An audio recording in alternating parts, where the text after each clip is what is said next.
मापमादमनुयुच्छथ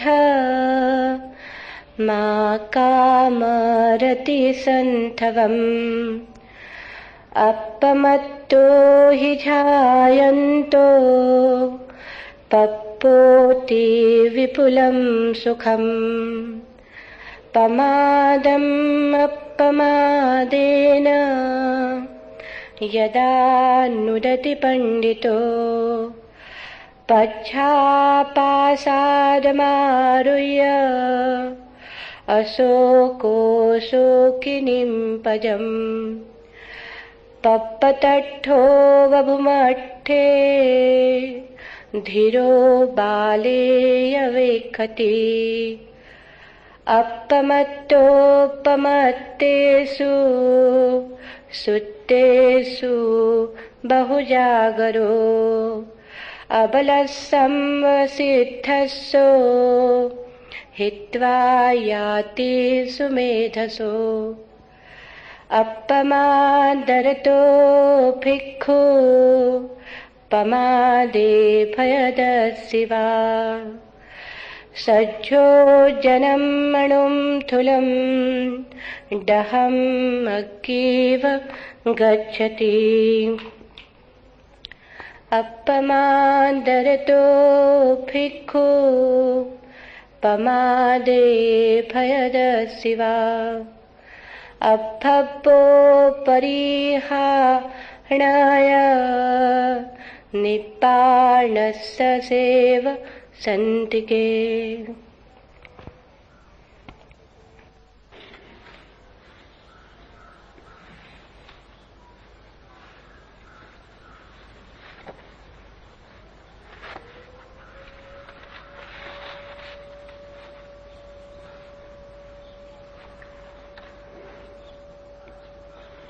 ढूंढता फिरता हूं मैं एक बाल अपने आप को, आप ही गोया मुसाफिर, आप ही मंजिल हूं मैं। खोज किसकी है? किसी और की नहीं, अपनी ही। पाना किसे है? वो बाहर नहीं है, भीतर है। जिसे हम तलाश रहे हैं वो हमारा स्वभाव है। इसलिए यात्रा पद यात्रा नहीं है, यात्रा आत्म यात्रा है। यात्रा किसी और तक पहुंचने की नहीं है, यात्रा अपने तक ही पहुंचने की है। जो मिला ही हुआ है उसके प्रति जागना है। संपदा खोजनी नहीं है, सिर्फ आंख खोलनी है। ढूंढता फिरता हूं एक बाल अपने आप को, आप ही गोया मुसाफिर, आप ही मंजिल हूं मैं। यात्री भी तुम ही हो, यात्रा भी तुम ही हो, यात्रा का लक्ष्य और गंतव्य भी तुम ही हो। इसलिए बिना कहीं जाए भी पहुंचना हो सकता है। जहां बैठे हो वहीं बैठे बैठे भी पहुंचना हो सकता है। जरा भी बिना हिले डुले भी पहुंचना हो सकता है। और जो बाहर खोजने गए वो भटक गए। यात्रा पहले कदम से ही गलत हो गई। जिन्होंने सोचा बाहर है, पहले से ही चूक गए। कहीं जाना नहीं, अपने पास आना है। कहीं खोजना नहीं, अपने भीतर जागना है। और जिसे ये बात समझ में आ गई वो तथाकथित धर्म के जाल से मुक्त हो जाता है। और ध्यान रखना, अधर्म से मुक्त होना कठिन नहीं, धर्म से मुक्त होना कठिन है। अधर्म तो अंधेरा जैसा है, दिया जलते ही अपने आप नष्ट हो जाता है। लेकिन तथाकथित धर्म राह पर पड़ी पत्थर की चट्टानों जैसा है, सिर्फ दिए के जलने से ही दूर नहीं हो जाता। और तथाकथित धर्म का बड़ा गहरा जाल प्रत्येक व्यक्ति के पास है। तुम्हें ऐसा व्यक्ति खोजना मुश्किल होगा जो न हिंदू है, न मुसलमान है, न ईसाई है, न जैन है, न बौद्ध है, न सिख है। कोई न कोई जाल पास है। खालिस आदमी खोजना मुश्किल है, और खालिस आदमी ही स्वयं तक आ सकता है। जिसे तुमने धर्म समझा है वो तुम्हारे बाजार का ही हिस्सा है, और जिसे तुमने मंदिर समझा है वो परमात्मा के नाम की दुकान है। कुछ दिन पहले मैं एक कहानी पढ़ता था। एक गांव में एक महाकंजूस था, यहूदी या कहें मारवाड़ी।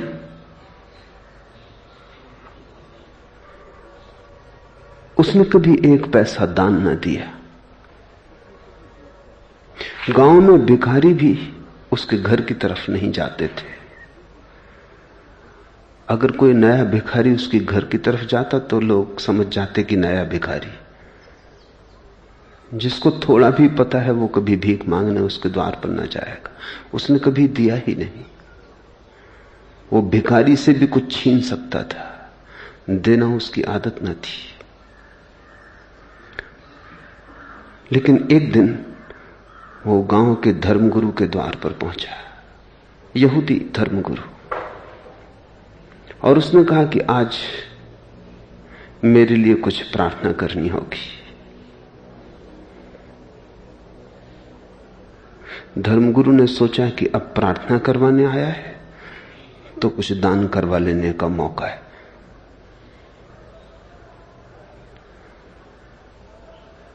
लेकिन यहूदी कंजूस भी सोच विचार के ही आया था। पूछा धर्मगुरु ने क्या प्रार्थना करनी है। उस कंजूस ने कहा कि मेरी पत्नी बीमार पड़ी है, मर जाए, ये प्रार्थना करनी। धर्मगुरु ने कहा दान क्या दोगे। उस कंजूस ने कहा कि जीवन अगर मांगता तब तो दान मांगना उचित भी था। मौत मांग रहा हूं, इसके लिए भी दान देना पड़ेगा। कुछ तो संकोच करो। वो मौत मांगते संकोच नहीं कर रहा है। कुछ तो थोड़ा ख्याल करो, कुछ तो दया करो। धर्मगुरु ने देखा कि इतना आसान नहीं है मामला। उसने कहा कुछ भी हो, मौत हो कि जीवन हो, प्रार्थना तो तभी हम करेंगे जब कुछ दान हो। तो उसने कहा अच्छा 1 रुपया दे देंगे। बहुत धर्मगुरु ने जोर डाला तो उसने कहा 2 रुपया दे देंगे। ऐसे कुछ बात बनती ना दिखी तो धर्मगुरु ने कहा सुनो, मौत की प्रार्थना की नहीं जा सकती। कोई उल्लेख ही नहीं है शास्त्र में कि किसी की मौत के लिए प्रार्थना कभी की गई हो। परमात्मा से लोग जीवन की प्रार्थना करते हैं, मौत की नहीं। तो मुझे क्षमा करो, ये काम मुझसे ना हो सकेगा। धर्मगुरु ने कहा छोड़ो भी ये बातें, कानूनी 5 रुपए दे सकता हूं। धर्मगुरु बोला कि नहीं, ये हो ही नहीं सकता, प्रार्थना तो जीवन की ही हो सकती है। लेकिन एक तरकीब तुम्हें मैं बता देता हूं, क्योंकि कानून में सब जगह तरकीब तो होती ही है। शास्त्रों में ऐसा कहा है कि अगर कोई आदमी मंदिर को दान का वचन दे और 3 महीने के भीतर दान न दे तो उसकी पत्नी मर जाती, दंड स्वरूप।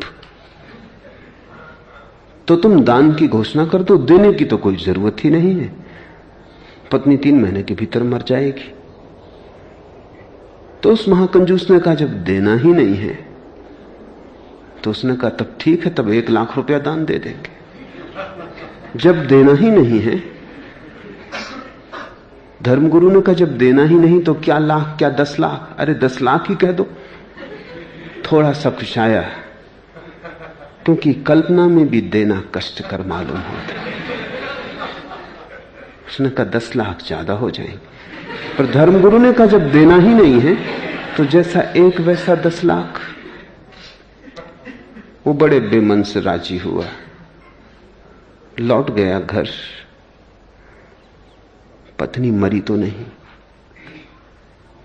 बीमार थी, ठीक हो गई। वो बड़ा चकित हुआ। 3 महीने पूरे हुए, वो वापस आया। उसने कहा कि तो नियम काम नहीं किया।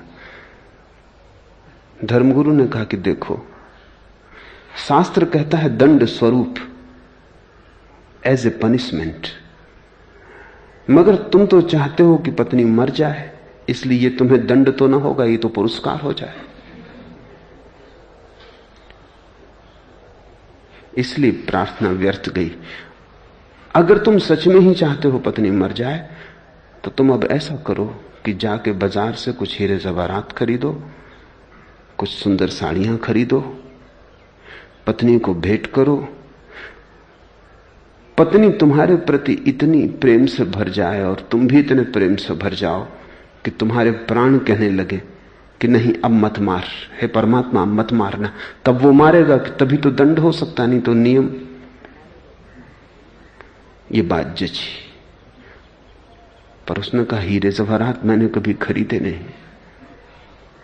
धर्मगुरु ने कहा क्या हर्ज है, पत्नी तो मर ही जाएगी, तुम बेच देना, थोड़ा लाभ ही भला हो जाए, नुकसान तो क्या होगा, चीजों के दाम तो रोज बढ़ते ही जाते। ये बात जची। वो गया, उसने हीरे जवाहरात खरीदे, साड़ियां खरीदी बहुमूल्य, कभी खरीद के घर लाया न था। पत्नी तो हैरान हो गई कि इसमें ऐसा रूपांतरण हुआ।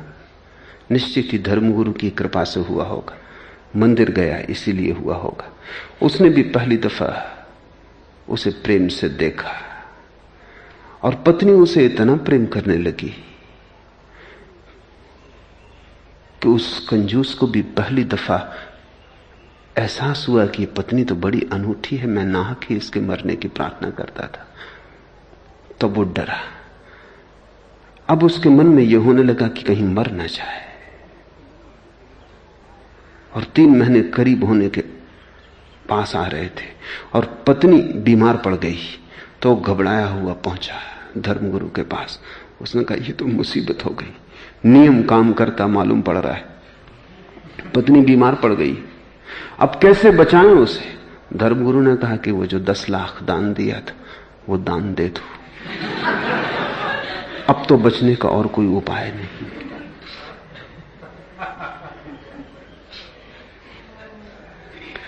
जिनको तुम मंदिर कह रहे हो वो तुम्हारे ही दुकान के आसपास बड़ी दुकानें,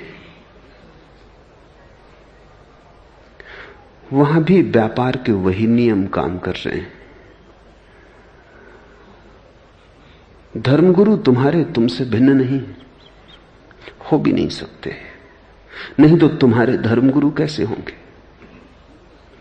तुम्हारे धर्मगुरु होने के लिए तुम्हारे जैसा ही होना जरूरी है। तुम्हारा ही गणित, तुम्हारा ही हिसाब, तुम्हारे ही मन का व्यवसाय, तुम्हारा मंदिर तुम्हारे जैसा है। ध्यान रखना, तुम्हारा मंदिर तुम्हारा है, परमात्मा का नहीं। तुमने ही बनाया है और तुमने जो मूर्ति स्थापित की है वो तुम्हारी ही मूर्ति होगी। परमात्मा की तो मूर्ति का तुम्हें पता भी कहां है। और तुम जिस मूर्ति के सामने झुके हो वो अपनी ही धारणाओं के सामने झुकना है। परमात्मा की कोई मूर्ति बनानी जरूरी नहीं है, क्योंकि वो तो तुम में मूर्तिमान हुआ है। तुम्हें कहीं बाहर झुकने का सवाल नहीं, भीतर झुकने की कला आ जाए। ध्यान रखना, किसी के सामने भी झुकने का सवाल नहीं है, बस झुकने की कला आ जाए। झुकना तुम्हारा स्वभाव बन जाए। जिस दिन भी तुम भीतर झुकोगे तुम पाओगे मंदिर के सामने खड़े हो। जिस दिन भी भीतर तुम्हारी अकल टूटेगी, अहंकार गिरेगा, तुम पाओगे ये चिन्मय मंदिर तो सदा से भीतर था। मैं मृण्मय मंदिरों में खोजता था, आदमी के बनाए घरों में पुकार रहा था, और जिसे मैं खोज रहा था वो मेरे भीतर सदा मौजूद था। ढूंढता फिरता हूं एक बाल अपने आप को, आप ही गोया मुसाफिर, आप ही मंजिल हूं मैं। तुम ही हो भगवान और तुम ही हो भक्त। तुम ही हो पूजा, पुजारी, पूज्य। और जब तक तुम्हें यह बात स्मरण ना आ जाए तब तक तुम भटकते ही रहोगे। इसलिए बुद्ध न तो परमात्मा की बात करते हैं, न प्रार्थना की बात करते हैं। बुद्ध केवल ध्यान की बात करते हैं। अप्रमाद, प्रमाद में मत लगे रहो, काम रति का गुणगान मत करो। प्रमाद रहित व ध्यान न लगा पुरुष विपुल सुख को प्राप्त होता है। एक एक शब्द समझ लेने जैसा है। प्रमाद में मत लगे रहो। जैसे तुम जी रहे हो वो जीवन प्रमाद का है। प्रमाद का अर्थात मूर्छा का। वो जीवन तंद्रा का है। कभी कभी तुम भी जागते हो तो तुम्हें भी लगता है तुम व्यर्थ ही जी रहे हो। ऐसा आदमी खोजना मुश्किल है जिसे कभी कभी झलक ना आती हो कि मैं क्या व्यर्थ जी रहा हूं। किसी दिन सुबह उठ के ऐसा लगता हो क्या सार है इसमें। रोज उठता हूं, रोज जागता हूं, दौड़ता हूं, बाजार है, दौड़ धूप है, आपाधापी है, कमाना है, सांझ फिर सो जाना है, फिर सुबह उठाना। सुबह होती, शाम होती, उम्र यूं ही तमाम होती, लेकिन किस लिए? क्या प्रयोजन है इस सब का? एक दिन ऐसे ही दौड़ते दौड़ते राह में गिर जाऊंगा, धूल धूल से मिल जाएगी। क्या परिणाम होगा इस सब यात्रा का? और तुम कोई पहले नहीं हो। तुम जिस धूल पर चल रहे हो वो न मालूम कितने लोगों को अपने में समा चुकी। तुम जिसे रास्ता कहते हो वहां कितने लोगों का मरघट नहीं बन गया है। थोड़े गौर से अपनी चारों तरफ देखो तो दिखाई पड़ेगा आग बुझी हुई इधर, टूटी हुई तनाव उधर। क्या खबर इस मुकाम से गुजरे हैं कितने कारवां। जरा गौर से देखो अपने चारों तरफ। आग बुझी हुई इधर, टूटी हुई तनाव उधर। कितने खंडहर पड़े। कहीं आग बुझी पड़ी है जैसे किसी ने कभी जल्दी थोड़ी ही समय पहले रोटी बनाई हो। चीजें टूटी फूटी पड़ी हैं। कोई गुजरा है। क्या खबर इस मुकाम से गुजरे हैं कितने कारवां। कितने लोग, कितने यात्री इस मुकाम से गुजर चुके और खो गए। उनका कोई चिन्ह भी खोजे नहीं मिलता। ऐसे ही तुम भी खो जाओगे। ये बोध सभी को कभी ना कभी पकड़ लेता है, लेकिन तुम इसे झुठला देते हो। तुम अपने को संभाल लेते हो। तुम्हारा संभालने का मतलब क्या है? तुम अपने को संभलने नहीं देते। जब कभी संभलने का क्षण आता है तुम फिर अपने पुराने ढांचे में लग जाते हो। दौड़ के दुकान पे पहुंच जाते हो, या रेडियो खोल लेते हो, या अखबार पढ़ने लगते हो, या किसी से बातचीत करने में लग जाते हो। घबराहट होती है कि ये क्षण खतरनाक हो सकते, क्योंकि इन्हीं क्षणों में वैराग्य जन्मता है। इन्हीं क्षणों में सन्यास का जन्म होता है। तुम यहां वहां उलझा लेते हो ताकि ये खतरनाक बातें तुम्हें दिखाई ना पड़े।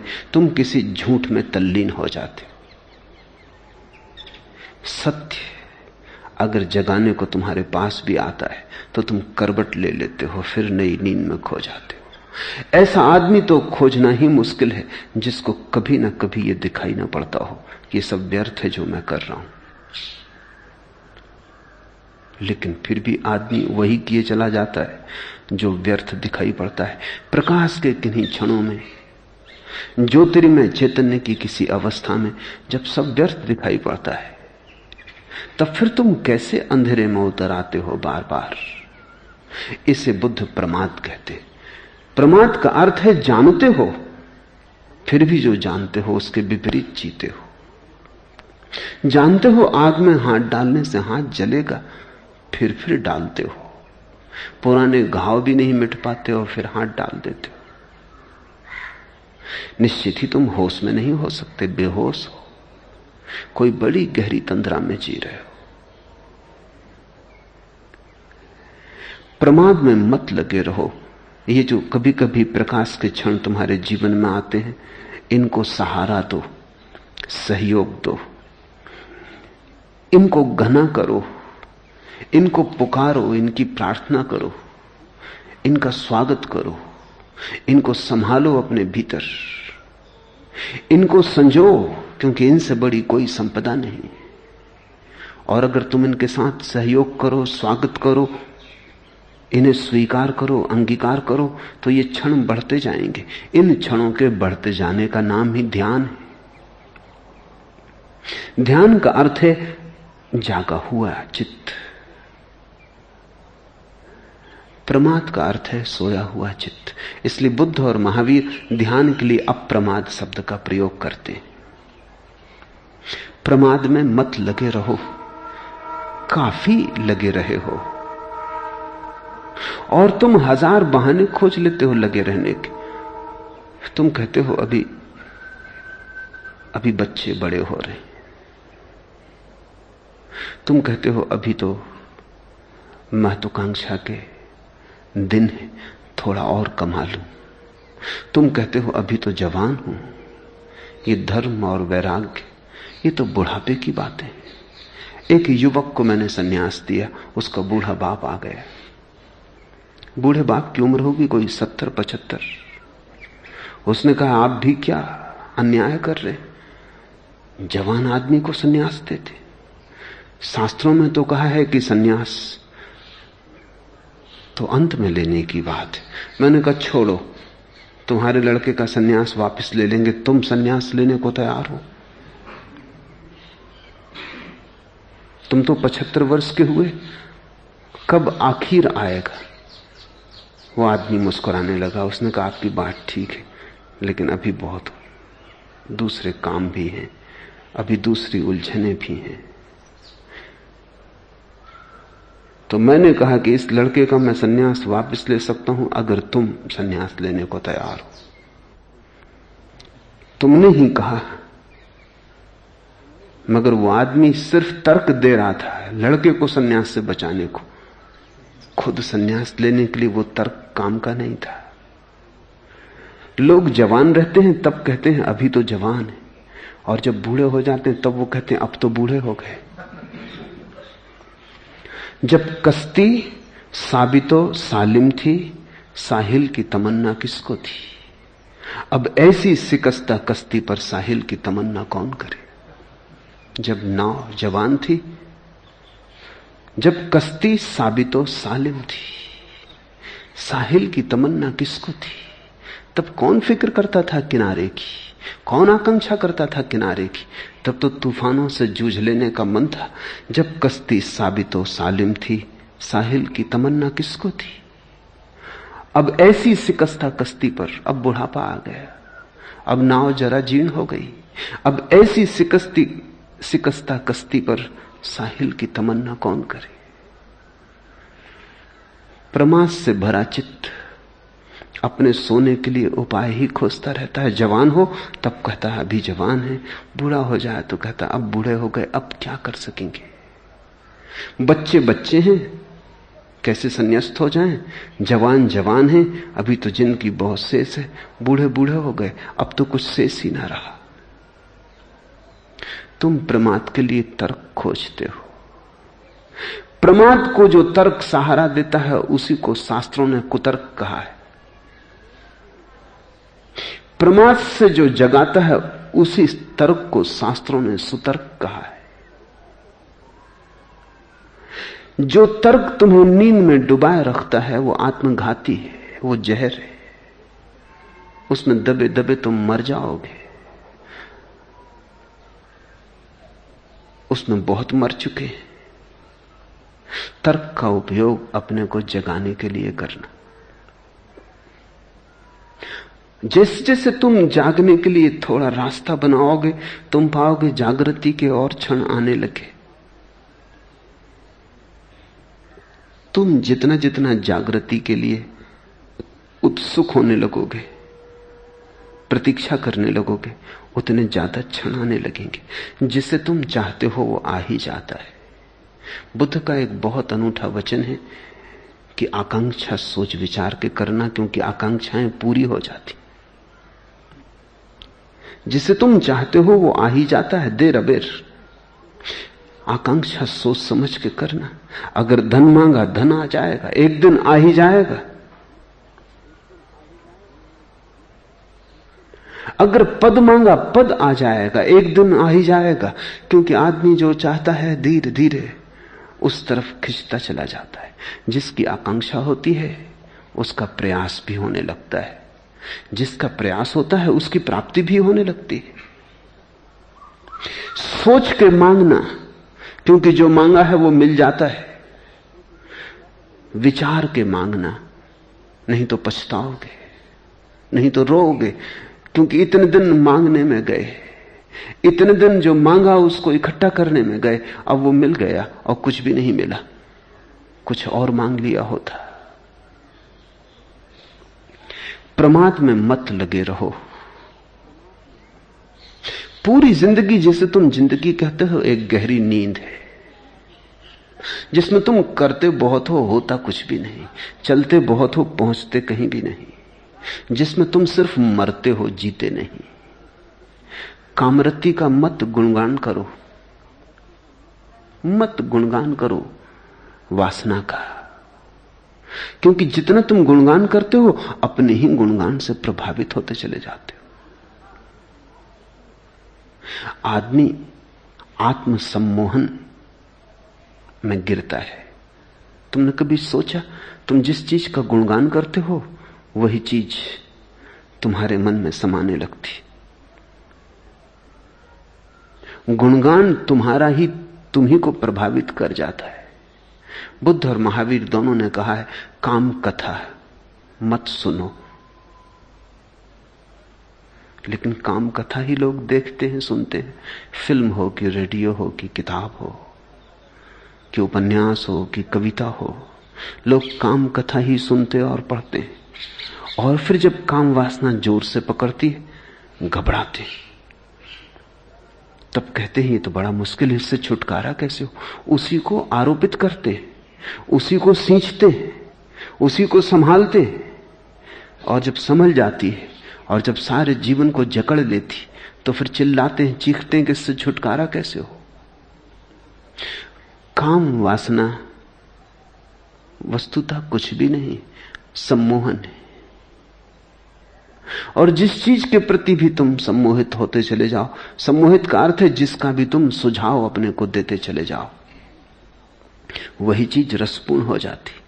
रस आदमी स्वयं डालता है। रस वस्तुओं में नहीं, तुम डालते हो। इसलिए प्रत्येक संस्कृति, प्रत्येक सभ्यता अलग अलग तरह की चीजों में उत्सुक हो जाती है। पर जिसमें उत्सुक हो जाती है उसी में सौंदर्य और काम वासना का जन्म हो जाता है। हजारों संस्कृतियां जमीन पर रही, उन्होंने अलग अलग चीजों में सौंदर्य देख लिया है। जिसमें सौंदर्य देखना चाहा है वहीं दिखाई पड़ गया है। बुद्ध कहते हैं, कामरति का मत गुणगान करो, रुको, सोचो, क्योंकि जिस चीज का भी तुम गुणगान करोगे तुम उस तरफ अनजाने आकर्षित होते चले जाओगे। आदमी अपनी ही बातों से प्रभावित हो जाता है। तुमने कभी देखा, रास्ते में अंधेरे में किसी गले कूचे से गुजरते हो, अकेले हो, डरते हो, गीत गुनगुनाने लगते हो या सीटी बजाने लगते हो। क्या फायदा सीटी बजाने से? तुम्हारी सीटी है कोई, इससे कुछ सार तो ना हो जाएगा। लेकिन अपनी ही सीटी की आवाज सुन के हिम्मत बढ़ जाती, जैसे कि अकेले नहीं हो। गाना गुनगुनाने लगते हो, अपने ही गाने की गर्मी शरीर में आ जाती, लगता है जैसे अकेले नहीं हो।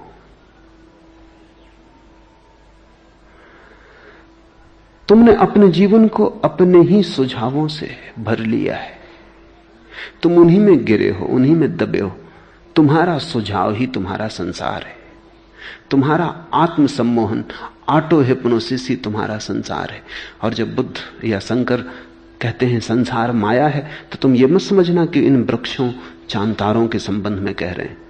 वो उस संसार के संबंध में कह रहे हैं जो तुमने अपने चारों तरफ खड़ा कर लिया है, जिसको तुमने ही अपने सपनों में रंग लिया है, जिसके रंग तुम्हारे मन के दिए हुए हैं। ये संसार तो बड़ा सत्य है, लेकिन इस संसार का तो तुम्हें पता ही नहीं है। तुम्हें तो वही दिखाई पड़ता है जो तुम देखना चाहते हो। तुम्हें तो वही दिखाई पड़ता है जिसकी तुम कामना करते हो। पूरी मनुष्य जाति कामरति के गुणगान में पागल हुई जा रही। तुम्हारे कवि 100 में से 99% काम वासना का गुणगान करते। तुम्हारे उपन्यासकार काम वासना के शास्त्र लिखते। तुम्हारे फिल्म निर्माता काम वासना की फिल्में बनाते। हर चीज काम वासना के आसपास घूम रही। अगर कार भी बेचनी हो तो एक नग्न स्त्री को या सुंदर स्त्री को उसके पास खड़ा करना पड़ता। कार नहीं बिकती, सुंदर स्त्री बिकती।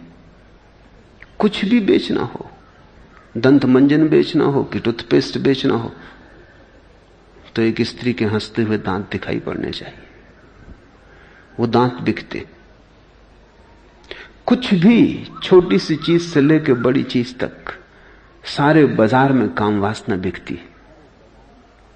और फिर तुम राम को पाना चाहते हो, मुश्किल में पड़ जाते हो, अपना ही दलदल खड़ा कर लेते हो, उसमें खुद ही उलझ गए हो। बुद्ध कहते हैं कामरति का मत गुणगान करो, क्योंकि वो गुणगान तुम्हें सुलाएगा, वो लौरी बन जाएगा और तुम प्रमाद में डूब जाओगे। अगर गुणगान ही करना है तो निर्वाण का करो, मोक्ष की चर्चा करो। अगर गुणगान ही करना है तो सत्य का करो, सपनों का नहीं। लेकिन सत्य को सुनने को कौन आता है? सत्य का गुणगान सुनने की किसको इच्छा है? सत्य की बात ही सुन के कड़वी लगती, क्योंकि सत्य तुम्हारे सपनों को तोड़ता है। सत्य दुश्मन जैसा मालूम पड़ता है। इसलिए तो बुद्धों को हम पत्थर मारते हैं, जीसस को सूली पे लटका देते हैं, सुकरात को जहर पिला देते हैं। हम बर्दाश्त नहीं करते इन लोगों को। ये खतरनाक है। हम मजे से सो रहे हैं और गहरी नींद ले रहे हैं और बड़े मधुर सपनों में डूबे, और ये नासमझ आके जगाने लगते कि जागो, सुबह हो गई। जैसे सर्दी की रात, अगर तुमने किसी को कहा है सुबह उठा देना, हालांकि तुमने ही कहा है, लेकिन सुबह जब वो तुम्हें उठाता है तो मन में नाराजगी आती कि ये दुष्ट आ गया, कहा तुम्ही ने था। तो जब साधारण सर्दी की रात में सुबह उठने में ऐसी कठिनाई हो जाती, लोग अलार्म घड़ी को उठा के पटक देते। अलार्म घड़ी का क्या कसूर है? तुम्ही ने भरा था अलार्म, तुम्ही ने बिस्तर के पास रखी थी। तो तुम सोचो, जो जन्मों जन्मों के जीवन की तंद्रा के बाद कोई बुद्ध पुरुष से तुम्हारा सौभाग्य से मिलना हो जाता, तो तुम्हें दुर्भाग्य ही मालूम पड़ता है कि ये कहां की मुसीबत हो गई। चुपचाप मजे से सपना लिए जा रहे थे, एक करवट और लेते, थोड़ा और सो लेते। ध्यान रखो, अगर तुम बुद्ध पुरुषों की वाणी भी सुनते रहो तो भी धीरे धीरे तुम पाओगे तुम्हारे आसपास जो झूठ का एक जाल था वो खिसकना शुरू हो गया। सत्य की एक किरण भी गहन से गहन अंधेरे को तोड़ने में समर्थ है। छोटी सी किरण, जन्मों का अंधेरा भी टूट जाता है। प्रमाद में मत लगे रहो, कामरति का मत गुणगान करो। प्रमाद रहित व ध्यान में लगा पुरुष विपुल सुख को प्राप्त होता है। एक ही सुख है और वो सुख है स्वयं में रमण। एक ही सुख है, वो सुख दूसरे में रमण का नहीं है। काम वासना का सार है दूसरे में सुख की आशा।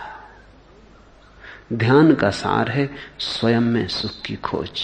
बस ये दो ही यात्राएं हैं, या तो दूसरे को खोजो या अपने को। जिसने दूसरे को खोजा वो अपने को न खोज पाया, जिसने अपने को खोजा उसे दूसरे की खोज की जरूरत ही ना रही। जिसने अपने को पा लिया उसने सब पा लिया। एक सूफी फकीर हुआ बहाउद्दीन, उसकी बड़ी ख्याति थी। उसके शब्द बड़े गहरे थे, उसका व्यक्तित्व बड़ा अनूठा था। दूर दूर से लोग यात्रा करके उसके पास आते, लेकिन सभी ठीक कारणों से आते थे ऐसा नहीं, क्योंकि कारण तो तुम्हारे भीतर होता है। एक आदमी उसके पास इसलिए आ गया था और शिष्य हो गया था कि कैसे मैं भी इतना प्रभावशाली हो जाऊं जैसा बहाउद्दीन। बहाउद्दीन ने उसे देखते से कहा कि तुम गलत कारण से सही जगह आ गए हो। उस आदमी ने कहा क्या मतलब? बहाउद्दीन ने कहा कि तुम अपने को बदलने नहीं आए हो, अपने को सजाने आ गए हो,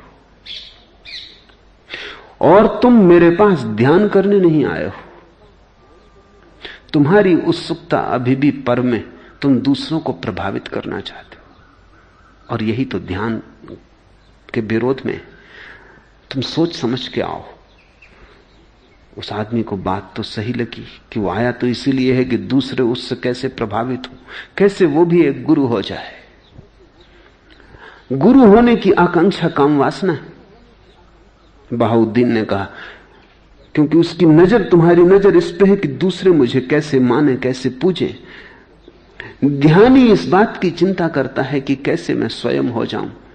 कोई पूजेगा नहीं पूजेगा ये उसके विचार में भी नहीं आता।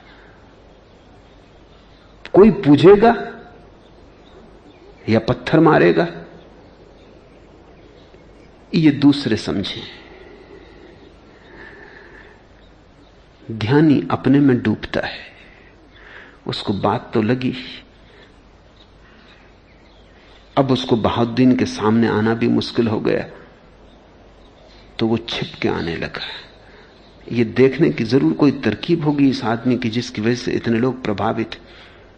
एक दिन बहाउद्दीन ने अपने खीसे से एक हीरा निकाला और कहा कि यह हीरा ऐसा ही मूल्यवान है जैसा सत्य मूल्यवान होता है, और यह हीरा बड़ा चमत्कारी है। उस आदमी ने सोचा कि मिल गई बात, इसी हीरे की वजह से यह आदमी इतना प्रभावी है। रात छिप गया वो। जब सब सो गए वो अंदर गया, खीसे में बहाउद्दीन का हीरा निकाल के भाग खड़ा हुआ।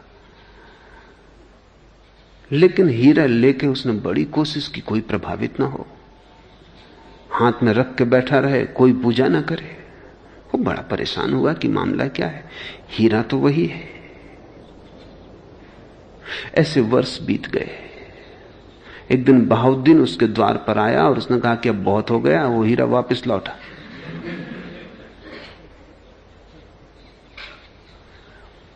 उस आदमी ने कहा लेकिन मैं इसी हीरे के बल बड़ा प्रभाव पैदा करने की कोशिश कर रहा हूं, कोई प्रभावित ही नहीं होता, मामला क्या है? बहाउद्दीन ने कहा जब तक तू हीरा ना हो जाए तब तक तेरे हाथ में आया हीरा भी पत्थर हो जाएगा, और तू अगर हीरा हो गया तो तेरे हाथ में आया हुआ पत्थर भी हीरा हो जाता है। तू कब तक बाहर की चीजों में परेशान रहेगा? इस हीरे में कुछ भी नहीं रखा है, तू इसे वापस लौटा दे। उस दिन जानता था कि तू छिपा है, इसलिए हीरा निकाला था ताकि तुझसे छुटकारा हो। जब तू रात निकाल के ले गया जेब से तब भी मैं जागा था, क्योंकि योगी कहीं सोता है। इसलिए तो मुझे पता है कि हीरा कहां है, और तूने अब काफी दिन प्रयोग कर लिया, अब लौटा दे। और अब तो समझ, बाहर से नजर को भीतर हटा। हीरा मांगने नहीं आया हूं, तुझे बुलाने आया हूं कि अब तुझ में अकल आ जानी चाहिए। जीवन के दो ही ढंग हैं, या तो बाहर का हीरा या भीतर का हीरा। जीवन के दो ही मार्ग हैं, या तो तुम भिखारी की तरह खोजते रहो हाथ फैलाकर भिक्षा पात्र लिए, या तुम सम्राट हो जाओ, अपने भीतर झांको। प्रमाद में मत लगे रहो, कामरति का मत गुणगान करो। प्रमाद रहित व ध्यान में लगा पुरुष विपुल सुख को प्राप्त होता है। ये ध्यान की खोज क्या है? ध्यान की खोज उस मूल स्रोत की खोज है जो नितांत तुम्हारा स्वभाव है, जिसे तुमसे अलग नहीं किया जा सकता। मेरा हाथ तुम काट सकते हो, वो मेरा स्वभाव नहीं, क्योंकि बिना हाथ के भी मैं रहूंगा। मेरी आंख तुम फोड़ सकते हो, वो मेरा स्वभाव नहीं, क्योंकि बिना आंख के भी मैं रहूंगा।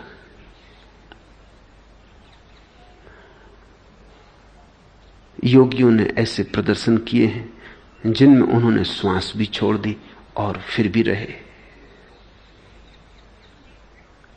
तो श्वास भी स्वभाव नहीं है।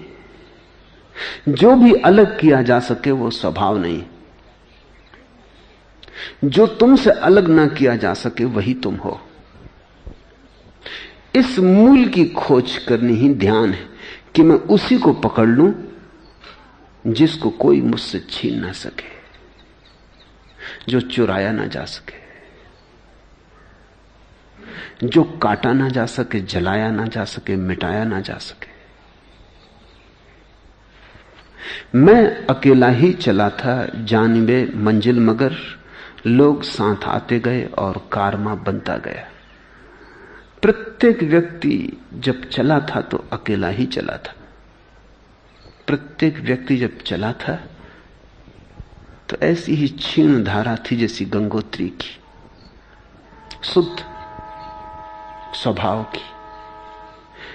प्रत्येक व्यक्ति जब चला था तो सिर्फ ध्यान की तरह चला था।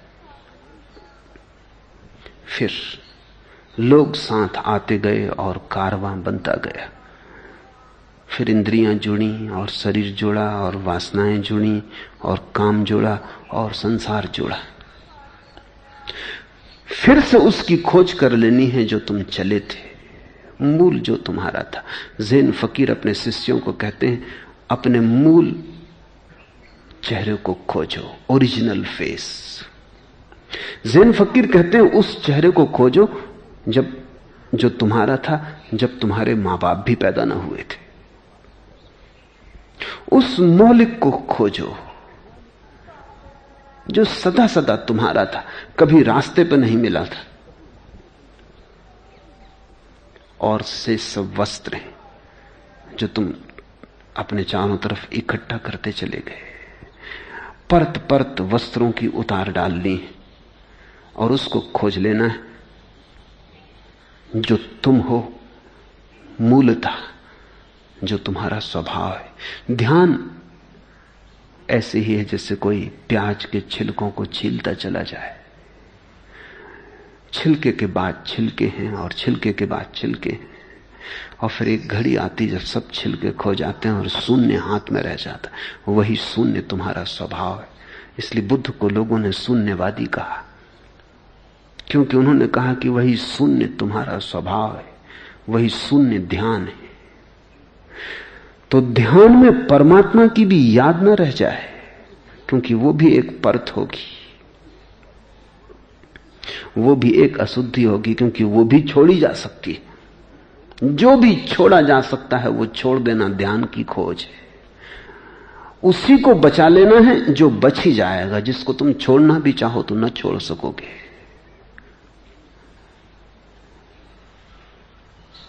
और जैसे ही कोई व्यक्ति उस मूल स्वभाव को पहुंच जाता है, आनंद की अपरसीम वर्षा हो जाती। कबीर ने कहा कि मैं नाच रहा हूं और अमृत बरस रहा है। उस शून्य की घड़ी में सब मिल जाता है, सब जो तुमने चाहा था और जो तुमने चाहा नहीं भी था, जो तुमने सोचा था और जिसे तुम सोच भी ना सकते थे, सब, कोई कमी नहीं रह जाती। संतोष तभी उपलब्ध होता है, उसके पहले संतोष सब मन को समझाना है। अपने मन को समझा लेना एक बात है कि ठीक है संतोष करो, क्योंकि लोग कहते हैं संतोष में सुख है। मैं तुमसे कहता हूं सुख में संतोष है। संतोष में क्या खाक सुख होगा, क्योंकि जो संतोष करके सोच रहा है सुख मिल जाए वो दुखी तो है ही। लोग कहते हैं कि हम तो अपनी गरीबी में ही संतोष कर रहे हैं। लेकिन गरीबी का पता है तो पीड़ा है। अमीर होने की दौड़ में उतरने का साहस भी नहीं तो संतोष कर लिया है। यह संतोष मजबूरी है, यह संतोष सुख नहीं है। इस संतोष से इतना हो सकता है कि तुम्हें बहुत दुख ना मिले लेकिन सुख ना मिलेगा। यह संतोष तुम्हें यात्रा की तकलीफ से बचा देगा लेकिन मंजिल के आनंद को इससे तुम न पा सकोगे। मैं तुमसे कहता हूं सुख संतोष है, और सुख केवल उसी को मिलता है जिसने स्वयं को जाना। स्वयं को जानना सुख है, स्वयं में रत हो जाना महासुख है, स्वयं में ठहर जाना स्वर्ग है। उसके अतिरिक्त सब दुख है। उसके अतिरिक्त तुम कुछ भी पालो तृप्ति ना होगी, उसे पाते ही तृप्ति हो जाती। जब पंडित प्रमाद को अप्रमाद से हटा देता है तब वह प्रज्ञारूपी प्रसाद पर चढ़कर स्वयं अशोक और धीर बना संसार की शोकाकुल प्रजा को उसी प्रकार देखता है जिस प्रकार कोई पर्वत पर चढ़कर नीचे भूमि पर खड़े लोगों को देखे। एक एक शब्द बहुमूल्य है। जब पंडित प्रमाद को अप्रमाद से हटा देता है, अंधेरे को हटाने का और कोई उपाय भी नहीं। कैसे हटाओगे अंधेरे को? दिया जला लो। तलवारें लाने की जरूरत नहीं है कि अंधेरे से लड़ो, न बम बंदूक काम आएगी, न पहलवानी की कोई जरूरत है। मोहम्मद अली को भी लड़ाओगे अंधेरे से तो मोहम्मद अली ही हारेगा, अंधेरा हारने वाला नहीं, क्योंकि अंधेरा है ही नहीं। उससे लड़ोगे कैसे? लड़ने के लिए भी तो कोई चाहिए। अंधेरा तो अभाव है, तो अंधेरे को धक्के मत देने लग जाना। बहुत लोग यही कर रहे हैं। कोई क्रोध से लड़ रहा है, कोई काम से लड़ रहा है, कोई लोभ से लड़ रहा है, कोई मोह से लड़ रहा है। ये सब अंधेरे से लड़ने वाले लोग। बुद्ध पुरुषों ने ये नहीं कहा है। बुद्ध कहते हैं जब पंडित प्रमाद को अप्रमाद से हटा देता है, अंधेरे को हटाने का एक ही उपाय है, दिए को जला लेना। जब पंडित ज्ञानवान व्यक्ति प्रमाद के अंधकार को अप्रमाद के दिए से हटा देता है, बेहोशी को होश से तोड़ डालता है, और कोई उपाय नहीं है। इसलिए तुम क्रोध से मत लड़ना। उतनी ही शक्ति ध्यान को पाने में लगाओगे तो ध्यान भी मिल जाएगा, और क्रोध तो अपने से चला जाता है। जितनी शक्ति लोगों ने अंधकार से लड़ने में लगाई वो व्यर्थ ही गई, और अंधकार हंसता है, तुम्हारा मजाक उड़ाता है, क्योंकि वो मूढ़तापूर्ण है। कभी नकार से मत लड़ना, संसार से मत लड़ना, सत्य को पाने की चेष्टा करना। नींद से मत लड़ना, जागने की फिक्र करना। नींद तो अपने से चली जाती है। ख्याल रखना, जिससे हम लड़ते हैं वो है या नहीं। अगर है तो लड़ाई हो सकती है, अगर नहीं है तो कैसे लड़ाई होगी? और जो नहीं है वो शक्तिशाली मालूम होगा। अंधेरे से लड़ो, अंधेरा बड़ा शक्तिशाली मालूम होगा। कितने ही हाथ पैर चलाओ उस पर कोई असर नहीं होता, कितना ही उछलो कूदो तुम ही थक जाते हो, अंधेरा नहीं थकता। पोटली में बांधो, पोटली बाहर चली जाती, अंधेरा वहीं के वहीं रह जाता है। तो तुम्हें लगेगा, तर्क कहेगा अंधेरा बड़ा शक्तिशाली। अंधेरा शक्तिशाली नहीं, अंधेरा है ही नहीं, तुम्हारी भूल है। छोटे से दिए को जलाओ। अंधेरे से लड़ने में जितनी शक्ति लगती थी उसको रोशनी बनाने में लगाओ। इसलिए मैं कहता हूं संसार से मत लड़ो, सत्य को खोजो। गृहस्थी को छोड़ के मत भागो, सन्यास को जगाओ।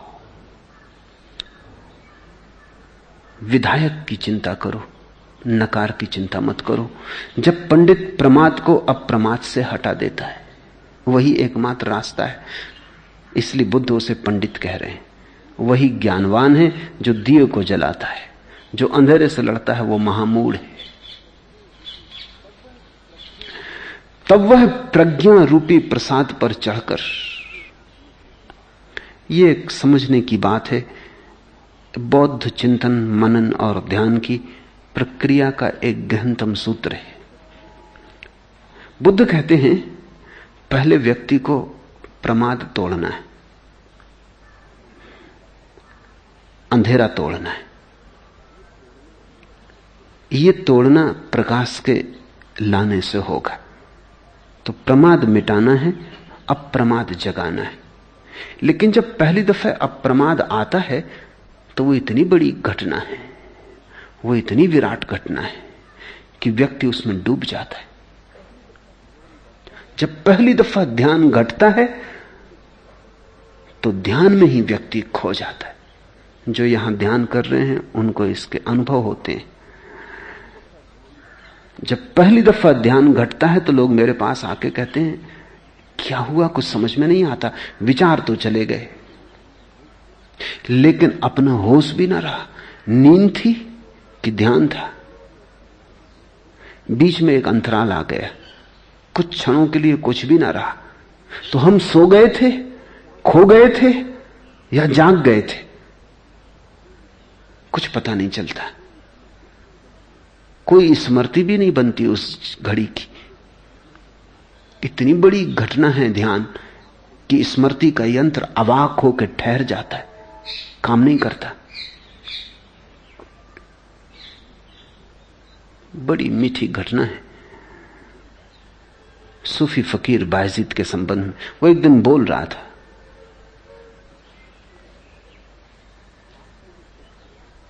पास में ही एक घड़ियाल टंगा था। जब वो बोल रहा था तो बीच में ही घड़ियाल के घंटे बजने लगे। उसने कहा चुप। वो घड़ी चुप हो गई और वो बोलता रहा। लोग बड़े हैरान हुए। जब वो बोल चुका तब घड़ी जहां रुक गई थी, जितने घंटे बजाने बाकी रह गए थे वो उसने बजाए। लोगों ने कहा कि राज समझे नहीं, ये मामला क्या है। बायजीद ने कहा कि जब भीतर का समय रुक गया तो घड़ी न मानेगी। ऐसा हुआ हो जरूरी नहीं, पर बात महत्वपूर्ण है। भीतर की घड़ी जब रुक जाती तो बाहर की घड़ी का क्या कहना।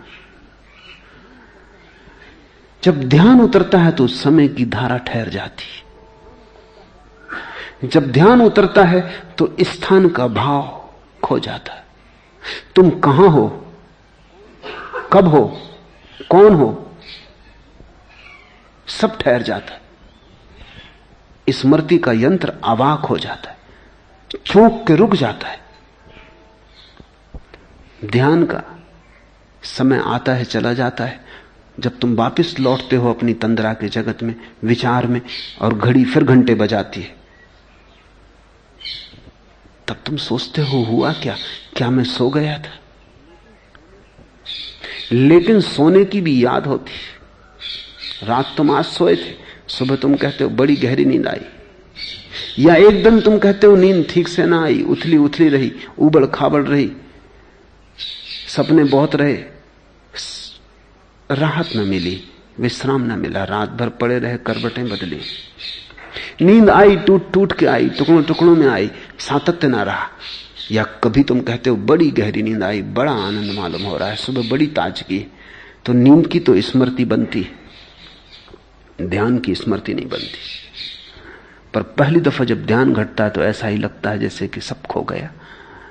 हुआ क्या, हम कहां थे, हम कहां खो गए थे। कारण है, जब पहली दफा अंधेरा जाता है और रोशनी आती तो आंखें चकाचौंध से बंद हो जाती। तो पहला तो प्रकाश का अनुभव भी करीब करीब अंधेरे जैसा ही होता है। जैसे तुम अंधेरे कमरे से अचानक बाहर रोशनी में आ गए और तुमने सूरज देखा, तुम्हारी आंखें बंद हो जाएंगी।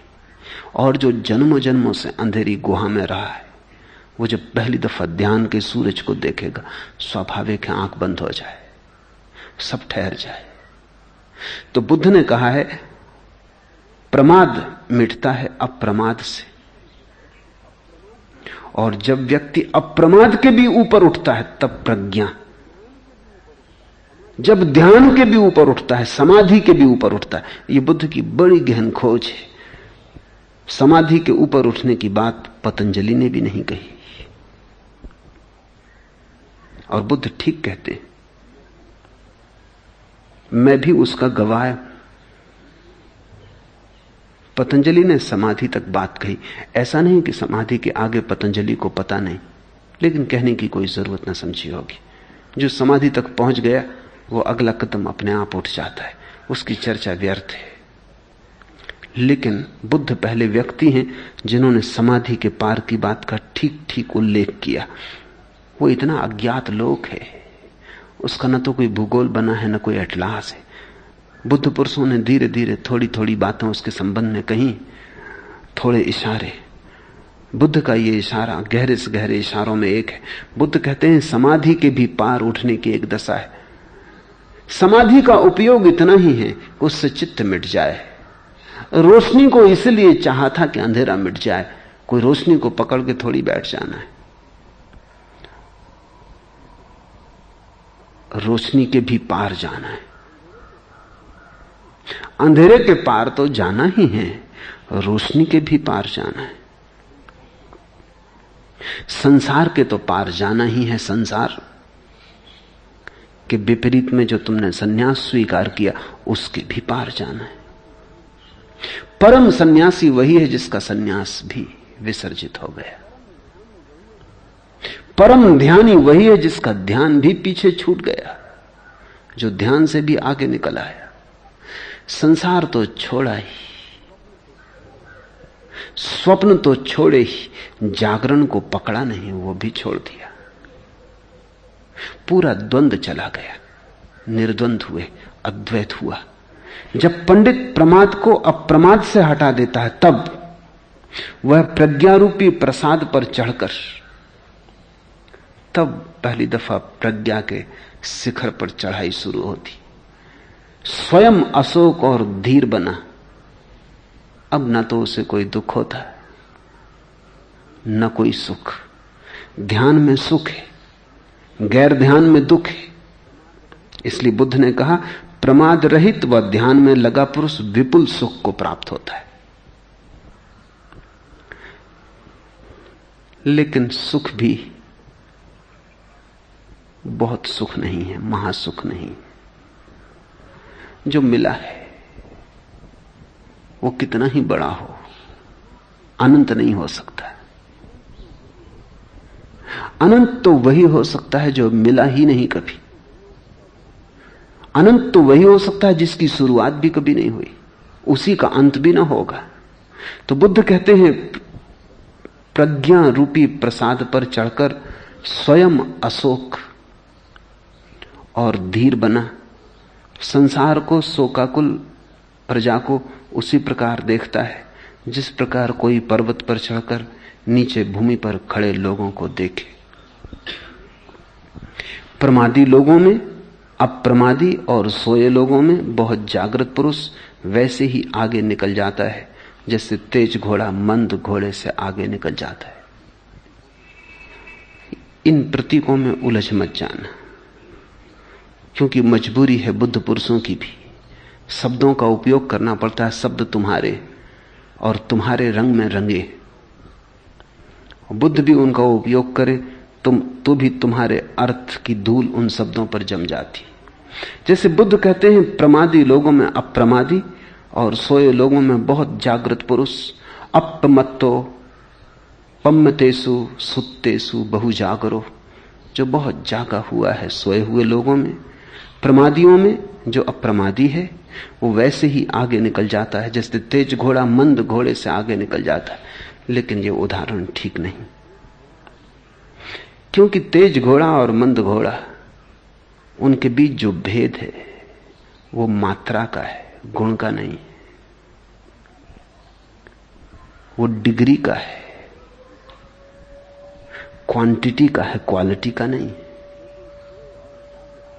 लेकिन सोए और जागे आदमी में जो भेद है वो गुणात्मक है, परिमाणात्मक नहीं। सोए और जागे हुए आदमी के में जो भेद है वो आगे और पीछे का नहीं है, ऊपर और नीचे का है। जागा हुआ आदमी तुमसे जरा आगे है ऐसा नहीं, तब तो तुम दोनों एक ही तल पर हो। कोई तुमसे 10 कदम आगे है, तुम 10 कदम पीछे हो, रास्ता वही है, भेद ज्यादा नहीं है। तुम थोड़ा तेज चलो, थोड़ा मंद घोड़ा भी दौड़ ले तो पहुंच जाए। भेद मात्रा का है, लेकिन जागे और सोए व्यक्ति में मात्रा का भेद नहीं है, गुण का भेद है। वो दोनों अलग तल पर हैं। इसलिए बुद्ध का पहला प्रतीक ठीक है कि जैसे पहाड़ पर कोई खड़ा है और नीचे जनता मैदान में खड़ी, ऐसा भेद है, दो तलों का भेद है, एक अलग ही आयाम है। और निश्चित ही जो तुमसे ऊपर है वो तुमसे आगे तो होगा ही, लेकिन जो तुमसे आगे है वो जरूरी नहीं कि तुमसे ऊपर हो। इसे ऐसा समझो कि तुम थोड़ा जानते हो,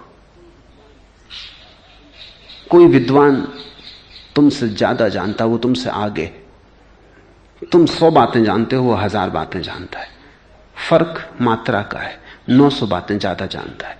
तुमने 1 शास्त्र पढ़ा, उसने 1000 पढ़े, पर तुम दोनों में बुनियादी कोई भेद नहीं। फिर एक प्रज्ञा को उपलब्ध व्यक्ति है, उसमें भेद ऐसा नहीं कि तुमने 1 शास्त्र पढ़ा, उसने 1000 पढ़े, ये सवाल ही नहीं है। तुम सोए, वो जागा, तुम नींद में पड़े, वो होश में, तुम अंधेरे में खड़े, वो प्रकाश में। गुण का भेद है। स्वभावतः जो तुमसे ऊपर है वो तुमसे आगे तो होगा ही। इसलिए प्रज्ञावान पुरुष प्रतिभाशाली तो होगा ही, लेकिन प्रतिभाशाली पुरुष अनिवार्य रूप से प्रज्ञावान नहीं होता। तो जिन्होंने प्रज्ञा को खोजा उन्होंने प्रतिभा को तो मुफ्त पा लिया, वो तो छाया है। लेकिन जो प्रतिभा को ही खोजते रहे उन्होंने प्रज्ञा को नहीं पाया। तो तुम्हारा प्रतिभाशाली से प्रतिभाशाली पुरुष भी कितना ही बड़ा वैज्ञानिक हो, नोबेल पुरस्कार का विजेता हो, उसमें और तुम में गुण का कोई फर्क नहीं होता।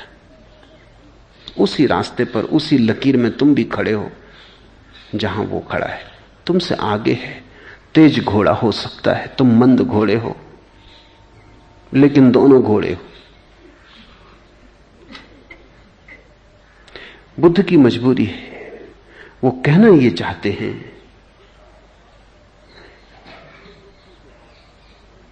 कि जिस व्यक्ति के पास जागरण की कला है उसके पास अनंत समय उपलब्ध हो जाता है। उसे तुम्हारे पास हमेशा समय कम है, तुम हमेशा समय को रोते मालूम पड़ते हो। तुमसे अगर कहो प्रार्थना करो, ध्यान करो, तुम कहते हो समय कहां। मैं कल 2 पंक्तियां पढ़ रहा था।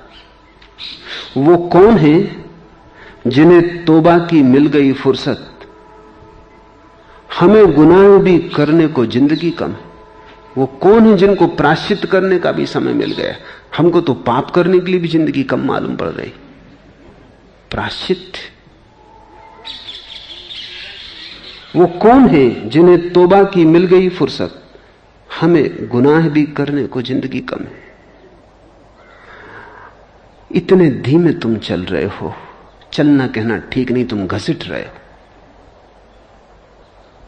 इसलिए तुम्हें जिंदगी कम है। जो होश से चलता है उसे जिंदगी अनंत है। ये बड़े आश्चर्य की बात है कि समय उतना ही कम मालूम पड़ेगा तुम्हें जितने तुम सोए हुए हो। जितने तुम जागे हुए हो उतना ही समय अनंत हो जाता है। जागे हुए व्यक्ति को एक एक क्षण अनंतता हो जाता है, क्योंकि जागे हुए व्यक्ति को समय का विस्तार ही नहीं दिखाई पड़ता, गहराई भी दिखाई पड़ती। तुम ऐसे हो जैसे सागर के किनारे खड़े हो और सागर की सतह भर तुम्हें दिखाई पड़ती। जागा हुआ आदमी ऐसा है जैसे सागर में डुबकी ली, उसे सतह तो दिखाई पड़ती है, सागर की गहराई भी दिखाई पड़ती। अगर एक क्षण से तुम दूसरे क्षण पे गए, दूसरे से तीसरे क्षण पे गए, आ से बापर, बा से सापर, तो तुम्हें अनंतता का कभी पता ही ना चलेगा। अगर तुम प्रत्येक क्षण की गहराई में गए तो वो गहराई अथाह है, तब तुम्हें अनंतता का पता चलेगा। और जब एक एक क्षण अनंत हो जाए तो सब क्षण मिलके कितनी अनंतताएं ना हो जाएंगी। इसलिए महावीर ने एक शब्द प्रयोग किया है जो कभी किसी ने प्रयोग नहीं किया, वो है अनंत अनंत, इन्फिनिट इन्फिनिटीज। वेद और उपनिषद एक ही अनंत की बात करते हैं।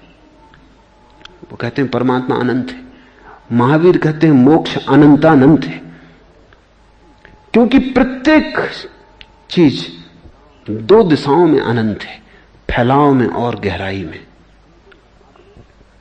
और इसलिए अंतिम हिसाब में अनंत गुणित अनंत बड़ा विस्तार है। लेकिन होश जितना बढ़ता जाए उतना ही विस्तार बढ़ता चला जाता है।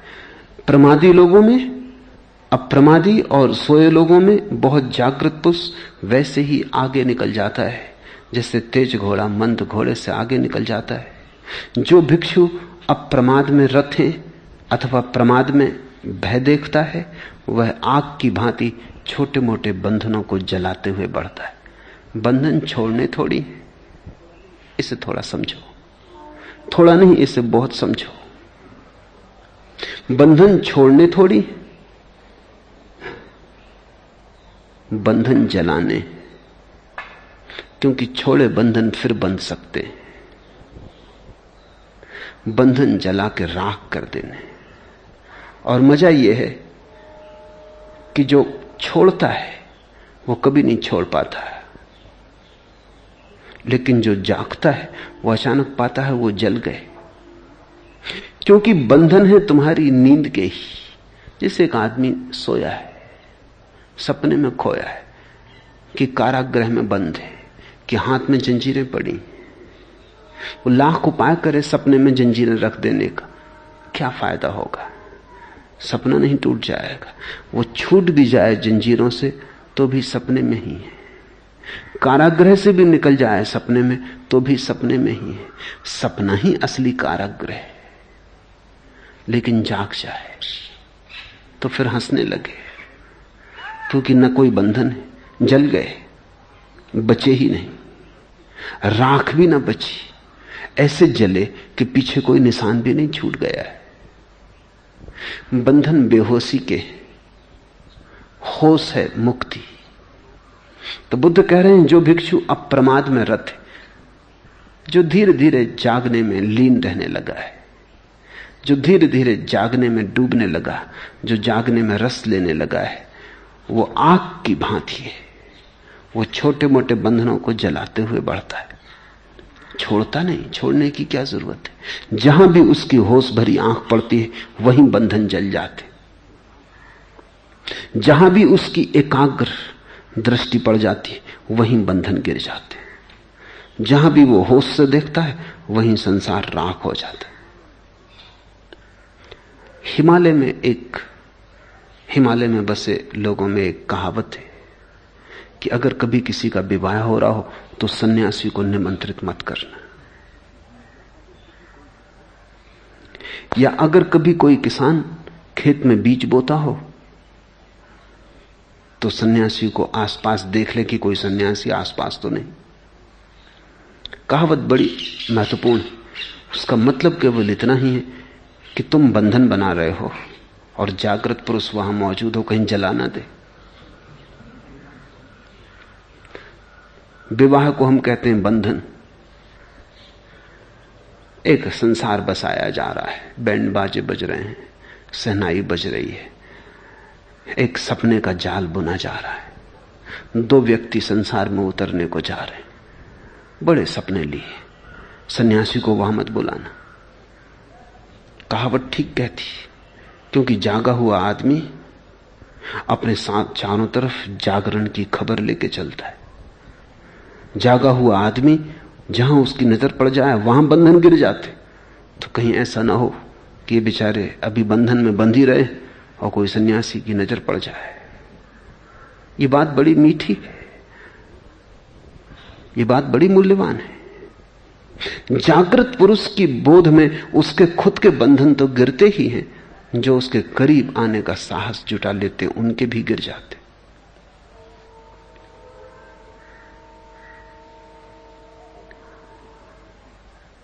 सूफी फकीर हुआ हफीज, महाकवि भी हुआ।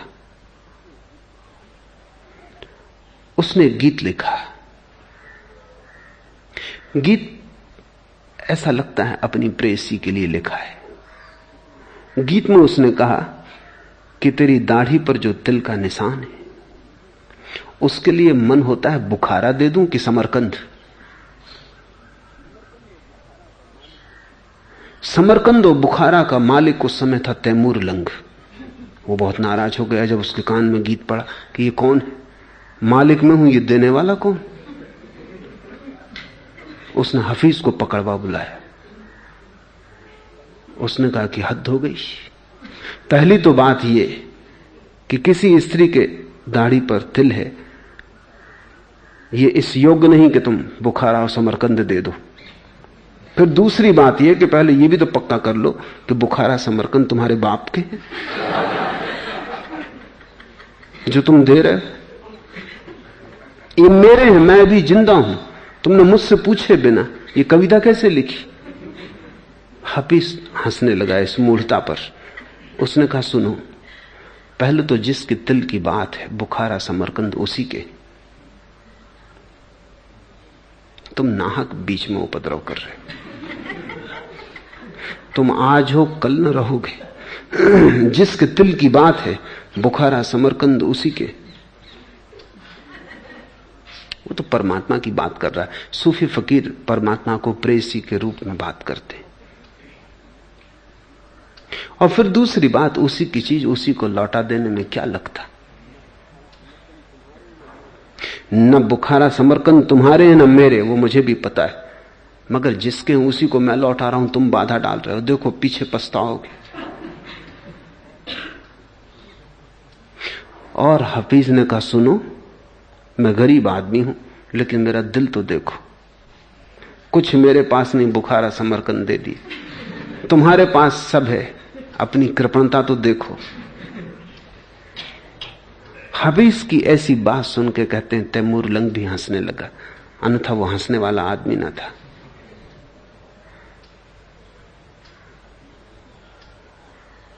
जो अपना नहीं है उसको अपना मान लेने में बंधन, और जो अपना नहीं है उसको अपना मान लेने में न केवल बंधन है बल्कि दूसरे से प्रतिस्पर्धा है, संघर्ष है। सारे जगत की कलह यही तो है कि यहां सभी ने चीजों को अपना मान रखा है जो उनकी नहीं। असली मालिक तो चुप है।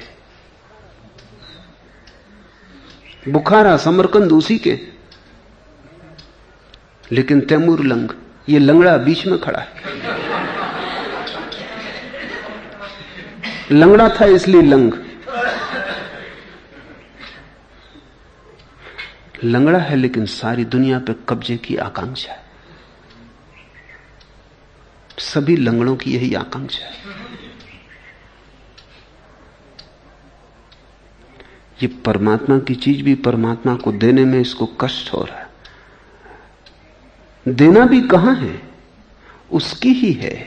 ये तो एक बात थी, कहने का एक ढंग था, एक लहजा था।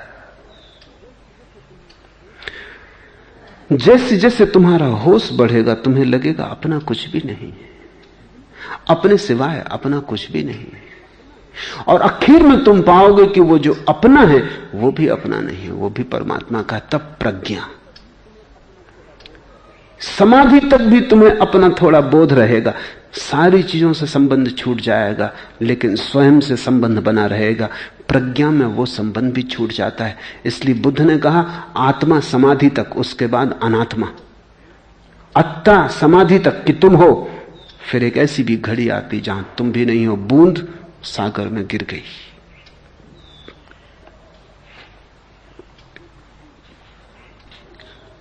जो भिक्षु अप्रमाद में रत है वो आग की भांति छोटे मोटे बंधनों को जलाता हुआ बढ़ता है। जो भिक्षु अप्रमाद में रत है अथवा प्रमाद में भय देखता है, उसका पतन होना संभव नहीं है। वह तो निर्वाण के समीप पहुंचा हुआ है। लेकिन ध्यान रखना, समीप। बुद्ध एक एक शब्द के संबंध में बहुत बहुत हिसाब से बोलते हैं। अप्रमाद सिर्फ समीप है। जब अप्रमाद भी छूट जाएगा तब निर्वाण। बेहोशी तो जाएगी ही, होश भी चला जाएगा, क्योंकि बेहोशी और होश दोनों एक ही सिक्के के दो पहलू हैं। पराया तो छूटेगा ही, स्वयं का होना भी छूट जाएगा, क्योंकि पराया और स्वयं दोनों भी एक सिक्के के दो पहलू हैं। तू तो मिटेगा ही, मैं भी मिट जाएगा, क्योंकि मैं और तू एक ही चर्चा के दो हिस्से, एक ही संवाद के दो छोर हैं। लेकिन जो अप्रमाद में रत है उसका कोई पतन नहीं होता। ऐसे ही जैसे दिया हाथ में हो तो तुम टकराते नहीं। घर में अंधेरा हो और तुम अंधेरे में चलो तो कभी कुर्सी से, कभी मेज से, कभी दीवार से टकराते हो। हाथ में दिया हो फिर टकराना कैसा? फिर तुम्हें राह दिखाई पड़ती। असली सवाल राह का खोज लेना नहीं है, असली सवाल हाथ में दिए का होना है। इसलिए बुद्ध का आखिरी वचन जो उन्होंने इस पृथ्वी पर अंतिम शब्द कहे, आनंद ने पूछा हम क्या करेंगे? तुम जाते हो, तुम्हारे रहते हम कुछ न कर पाए। दिन और रात हमने बेहोशी में गंवा दी, तुम्हें सुना और समझ ना पाए। तुमने जगाया और हम जागे नहीं। अब तुम जाते हो, अब हमारा क्या होगा? बुद्ध ने कहा इस बात को सूत्र की तरह याद रखना, क्योंकि मैं तुम्हारे काम नहीं पड़ सकता। अप दीपो भव, तुम अपने दिए बनो, क्योंकि वही काम पड़ सकता है। अप्रमाद यानी अप दीपो भव, अपने दिए बनो, जागो, होश पूर्वक जियो। संसार यही है, जो बेहोशी में जीता है वो माया में, जो होश में जीता है वो ब्रह्म में। जीने की शैली बदल जाती है, जीने की जगह थोड़ी बदल